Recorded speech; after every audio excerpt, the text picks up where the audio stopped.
because a lot of our people are under Stockholm Syndrome, and we are naive to the fact that we are subjugating our children as well as our own personal selves to a bloodline that has shown you nothing but death. More importantly, at this particular time, I'm glad that he shed light on this, because this is something that I have also talked about. The so-called white woman, Asian woman, Arab woman, the pink-skinned woman, I honestly think she's going to be exonerated. No, she's not. She's not going to be exonerated because she plays a major role in the death and destruction of children, of so-called black children. Yes. And she thinks that males are going to fall for these boohoo tears and these crying.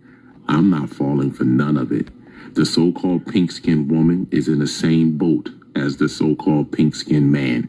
You are all as one. And in fact, the woman is more dangerous than the male. Who is more dangerous, Bill Clinton or Hillary Clinton? And you can see the videos circling on the internet.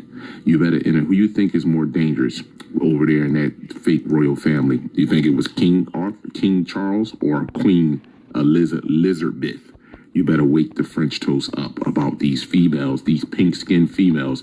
They are more dangerous, more manipulated, because they're more manipulated. They're more, they play more on your psychological. They play more on a psychological point as opposed to the male. See, the male is outright aggressive. He's going to be directly for it.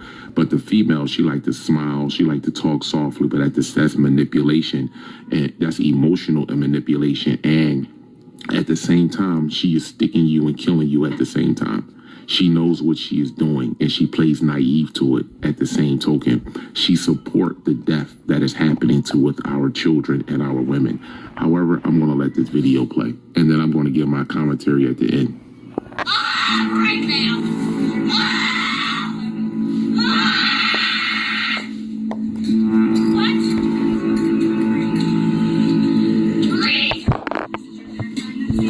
So in the video, this black woman, this mother, is getting ready to deliver her baby. But this nurse kept her in the waiting room for more than 30 minutes. If you go and watch the entire video, you'll notice that this nurse is very dismissive and nonchalant to the screaming, the pain, and the cry of this poor mother who is practically giving birth right now and should be in a room. But her entire body language is she doesn't care. Did you know that 40%, almost half, of all female serial killers work in healthcare related fields? That's your nurses aides, your doctors. Did you also know that 95%, almost all female serial killers are white? That means that the profile of a female serial killer is that she's most likely white, and she probably works in the healthcare field. I know some of y'all are probably confused on the correlation. Stay with me. Black women have the highest maternal mortality rate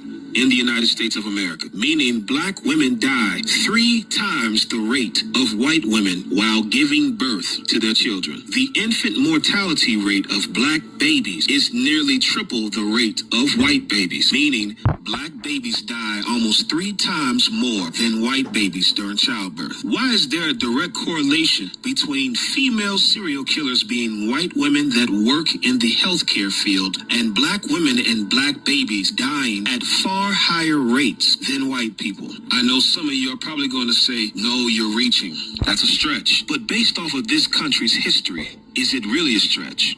And this by no means is meant to scare our people from going to the doctor. On the contrary, this video should provoke more of our people to become doctors, nurses aides, and saturate the medical field, because the history of healthcare in this country is steeped in racism, and it still exists today. And no one is going to care for us better than us. Shout out to all the black doctors and all the black people that work in the healthcare field that are protecting and looking out for our people. We need more. So let me just say